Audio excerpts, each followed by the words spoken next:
ನಾನು ಏಜಸ್ ಪಾಷಾ ಅಂತ ಮಾತಾಡ್ತಾ ಇದ್ದೀನಿ. ನೀವು ಯುವಕರನ್ನು ನೀವು ಯಾಕೆ ನಿಮ್ಮ ಪ್ರೇರಣೆ ಮಾತುಗಳಿಂದ ಸಮಾಜಕ್ಕೆ ನೀವು ಹೆಂಗೆ ಕೊಡ್ತಾ ಇದ್ದೀರಾ ಅಂತಂದರೆ ಅವ್ರು ಹೋಗಿ ಯಾರ ಮೇಲೆ ಕನ್ನಡ ಉಪನ್ಯಾಸಕರ್ತಾವೆ ಶಬ್ದ ಬಳಕೆ ಸರಿಯಾಗಿಲ್ಲ. ಪ್ರೇರಣೆ ಎಲ್ಲ ನೀವು ಹೇಳ್ತಾ ಇರೋ ಪ್ರಚೋದನೆ ಇಲ್ಲ ಅದು ಪ್ರಚೋದನೆ ಪ್ರೇರಣೆನೂ ಕೊಡ್ತಾ ಇದ್ದಾರೆ ಅವರು. ಪ್ರೇರಣೆನೂ ಕೊಡ್ತಾ ಇದ್ದಾರೆ ಅವರು. ಪ್ರೇರಣೆ ಕೊಟ್ಟು ಅವ್ರು ಹೇಳೋದು ಹೆಂಗಿರುತ್ತೆ ಗೊತ್ತಾ? ನಾನು ಅವ್ರ ಭಾಷಣಗಳನ್ನ ನಾನು ನೋಡ್ತಾ ಇದ್ದೀನಿ. ನೀವು ಯುವಕರನ್ನ ಪ್ರಚೋದಿಸ್ತಾ ಇದ್ದೀರಿ ಅನ್ನೋದು. ಹೌದು, ಪ್ರಚೋದನೆ ಮಾಡ್ತಾ ಇದ್ದಾರೆ. ಒಳ್ಳೊಳಗಡೆ ಪ್ರೇರಣೆನೂ ಕೊಡ್ತಾ ಇರ್ಬೋದು. ಹೇಳ್ತೀನಿ ಯಾಕೆ ಅಂತ ಅಂದರೆ, ನಿಮ್ಮ ಮಾತುಗಳನ್ನು ಕೇಳಿ ಅವ್ರು ಕೊಲೆ ಮಾಡ್ತಾರಲ್ಲ, ನೀವೇ ಹೋಗಿ ಮಾಡಿ, ನೀವು ಹೋಗಿ ಮಾಡಿ ಡೈರೆಕ್ಟಾಗಿ. ಯಾಕೆ ಆ ಮಕ್ಕಳನ್ನೆಲ್ಲ ಪಾಪ ಬಡವ್ರ ಮಕ್ಕಳನ್ನ ಸೇರಿಸ್ಕೊಂಡು ನೀವು ಹಾಳು ಮಾಡ್ತೀರಾ? ನೀವು ಹೋಗಿ. ಯಾವ ಬೋಳಿ ಮಗ ಹೇಳಿದ್ರಿ? ಏನ್ರಿ ಅದು ಮಾತಾಡೋದು? ಏನು ಮಾತಾಡ್ತಾರ್ರಿ? ಯಾವನ್ರಿ ಅವನು? ನೀವು ಯಾಕೆ ಮಾಡ್ತಾ ಇಲ್ಲ? ನೀವು ಬರೀ ಹೇಳ್ತೀರಲ್ಲ, ನೀವು ಹೋಗಿ ಮಾಡಿ. ಕತ್ತಿ ತಗೊಳ್ಳಿ, ಖಡ್ಗ ತಗೊಳ್ಳಿ, ಮಾಡಿ. ನೀವು ಪ್ರಚೋದನೆ ಕೊಡ್ತೀರಿ, ಯುವಕರನ್ನ ದಾರಿ ತಪ್ಪಿಸ್ತೀರಿ. ನಿಮ್ಮ ಪ್ರಚೋದನೆಗೊಳಗಾಗಿ ಅವರು ಹಿಂಸೆಗೆಳಿತಾರೆ.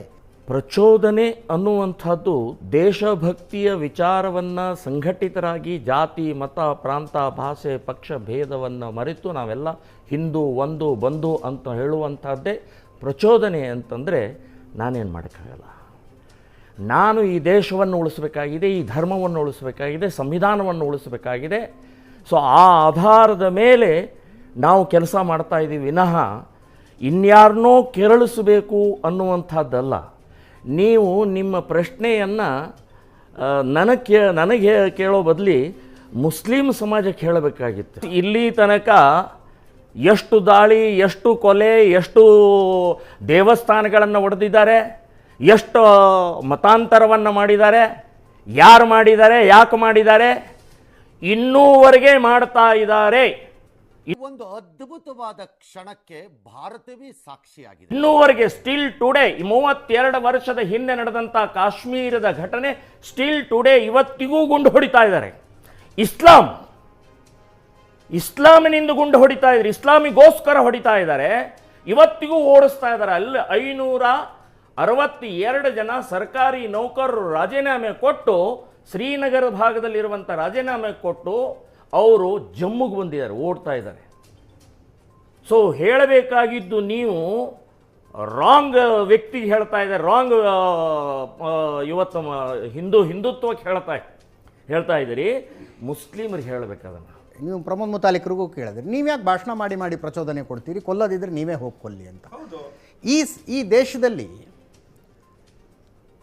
ಬಡವರ ಮಕ್ಕಳನ್ನ ಯಾಕೆ ಆಳ್ತಾಳ್ಬೇಕು? ನಿಮಿಷ ಬಡವರ ಮಕ್ಕಳನ್ನ ಪ್ರಚೋದನೆ ಕೊಟ್ಟು ಕಾಡಿಗೆ ಸೇರಿಸಿ ನಕ್ಸಲರನ್ನಾಗಿ ಮಾಡಿದಂಥವರು ಯೂನಿವರ್ಸಿಟಿಗಳಲ್ಲಿ ಪಾಠ ಮಾಡ್ಕೊಂಡಿದ್ದಾರೆ. ಮೈ ಫ್ರೆಂಡ್, ಕೇಳಿಸ್ಕೊಳ್ಳಿ, ಪೂರ್ತಿ ಕೇಳಿಸ್ಕೊಳ್ಳಿ. ಯೂನಿವರ್ಸಿಟಿಗಳಲ್ಲಿ ಪಾಠ ಮಾಡ್ಕೊಂಡಿದ್ದಾರೆ.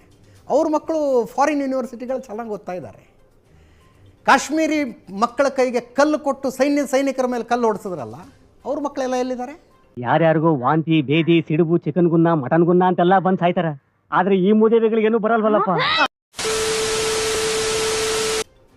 ಲಂಡನ್ನು ನ್ಯೂಯಾರ್ಕ್ಗಳಲ್ಲಿ ಓದ್ತಾ ಇದ್ದಾರೆ.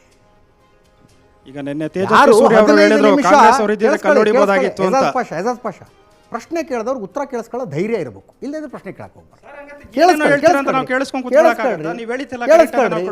15 ನಿಮಿಷ ಪೊಲೀಸರನ್ನ ಹಿಂದೆ ಸರ್ಕಳಿ ನಮ್ಮ ತಾಕತ್ ನಾವು ತೋರಿಸ್ತೀನಿ ಅಂದಂಥವ್ರ ಮಕ್ಕಳು ಅಣ್ಣತಮ್ಮಂದ್ರು ಯಾರು ಖಡ್ಗ ಹಿಡ್ಕೊಂಡು ರಸ್ತೆಗೆ ಬಂದಿಲ್ಲ. ಎಜುಕೇಶನ್ ಇಲ್ಲ, ಕಾಬಾ ಇಲ್ಲ, ಕಾಬಾ ಚರ್ಚ್ ಇಲ್ಲ. ಅವರು ತಮ್ಮ ಎ ಸಿ ರೂಮ್ಗಳಲ್ಲಿ ತಾವು ಕೂತ್ಕೊಂಡಿರ್ತಾರೆ. ಗುಸ್ತಾಕೆ ನಬಿ ಕಿ ಏಕ್ ಹಿ ಸಜಾ ಸರ್ ತನ್ ಸೆ ಜುದಾ ಹೇಳಿದವ್ರು ಯಾರು? ಸ್ಟೇಜ್ ಮೇಲೆ ತುಂಬಾ ಚೆನ್ನಾಗಿ ಮಾತಾಡ್ತೀಯ. ಕತ್ತರಿಸಿದವ್ರು ಯಾರು? ತಲೆ ಕತ್ತರಿಸಿದವ್ರು ಯಾರು? ಆ ಮಾತನ್ನು ಹೇಳಿದವರು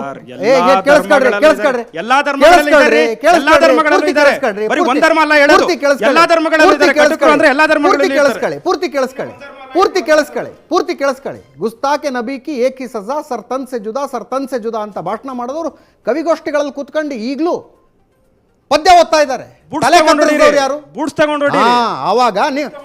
ಆವಾಗ ನಿಮ್ಮ ಪ್ರಶ್ನೆ, ಹಿಂದೂ ಆಗಿರ್ಲಿ, ಮುಸ್ಲಿಂ ಆಗಿರ್ಲಿ, ಕ್ರೈಸ್ತ ಆಗಲಿ, ಪಾರ್ಸಿಗಾರಿ ಯಾರಾದ್ರೂ ತಗೊಂಡು ಹೆಂಗೆ ಬರ್ತೀರಿ ನೀವು? ಇದು ಈ ಪ್ರಶ್ನೆಗಳನ್ನು ಕೇಳಿದಾಗ ಯಾರಾದ್ರೂ ಆಗಿರ್ಲಿ ಅನ್ನೋದು